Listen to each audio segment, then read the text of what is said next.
Good evening, this is Rashad Mitchell coming to you live from my YouTube channel to continue my part series, Understanding Black Music History Part 301 and 302. The week that the moments and events that took place in Black music history for January 27th and January 28th. Let's get into it. January 27th, the number one R&B song in 1958 was I Come Running Back to You, Sam Cooke. January 27th, 1955, Lillian Leach of In the Mellows' third and fourth singles, I Still Care, Yesterday's Memories were recorded. The JD singles cost 69 cents each. 1958, January 27th. Little Richard, in his quest to become a Seventh-day Adventist minister, joined the Oakwood Theological College in Huntsville, Alabama. He would later state that if God can save an old homosexual like me, he can save anybody. Of course, he's also quoted as saying, if there was anything I love better than a big penis, it was a bigger penis. January 27, 1967. Aretha Franklin recorded her first sides for Atlantic Records at Rick Hall's Florence, Alabama Music Emporium Studios in Marshall Shoals. The day's work produced the classic I Never Loved a Man the Way I Love You. 1984, January 27th.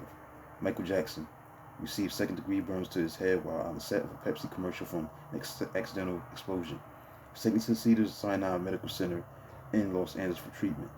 Pepsi would later pay Michael $1.5 million in restitution, which the singer promptly donated to the Brotman Memorial Hospital of Los Angeles. January 27, 1990, Michael Jackson received the Entertainer of the Decade Award from the American Cinema Awards Foundation as presented to him by movie queen Sophia Loren. 1991, January 27th, Whitney Houston performed the Star Spangled Banner at Super Bowl 25 in Tampa. The response was so great that a single and a video were rushed release. 1993, January 27th, 11 days after reaching its peak at number 3 on the pop charts, In the Still of the Night, I Remember, by Boyz II Men was certified platinum by the RIAA. 1996, January 27th, Mary J. Blige charted both pop and R&B today. On this day, January 27th, with what will become a biggest hit, Not Gonna Cry, from the movie Wait to Exhale. Now, it attained the number 1 spot pop for 2 weeks and number 1 R&B for 5 weeks. And finally, on January 27, 1994, Janet Jackson was touted as Best Female Sex Symbol and Best Female Singer, while the rap trio Cypress Hill came out on top of Rolling Stone's Music Awards and Reader's Poll as Best Rap Group of the Year. Now let's go to January 28th, which is today, 1978. Our Love by Natalie Cole was the number 1 R&B song. January 28th, 1950, Larry Darnell, an early pioneer of the New Orleans sound, hit number 1 R&B charts with For You, My Love. January 28th, 1950, The Robins charted with If It's So Baby, which was their second release, reaching number 10 R&B. The group formed in Los Angeles in 1947 will go on to issue 37 singles in 1961, most of which were produced by Lieber and Stoller.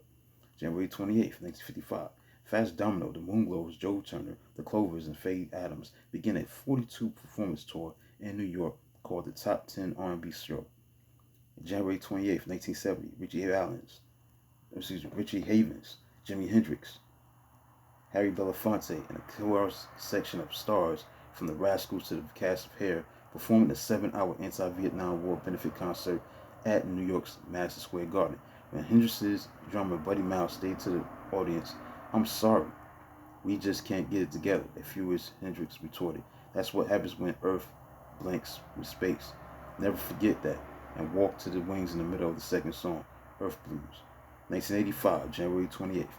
The sign on the wall said, "Check your Eagles at the door." With that realization from Quincy Jones, 45 major stars entered A&M Studios in Hollywood to record the song Michael Jackson and Lionel Richie had written in only 2 hours, called We Are the World. The recording was to act as a fundraiser to the USA for Africa Fund. Among the icons at the mic were Ray Charles, Stevie Wonder, Michael Jackson, Tina Turner, Diana Ross, Lionel Richie, James Ingram, Dionne Warwick, Bruce Springsteen, Paul Simon, Bob Dylan, Steve Perry, and Willie Nelson.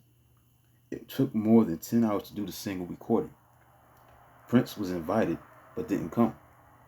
1990, January 28th, Aaron Neville sang the national anthem at the Superdome in New Orleans at Super Bowl 24 between the San Francisco 49ers and the Denver Broncos. And finally, January 28th, 1991, MC Hammer received the soul R&B single For You Can't Touch This Soul R&B album, rap album, Please Hammer Don't Hurt 'Em, Soul R&B Artist, and Rap Male Artist Awards at the American Music Awards 18th Annual Ceremonies. So that concludes a look at the moments and events that took place in Black music history for January 27th and January 28th, part 301 and part 302.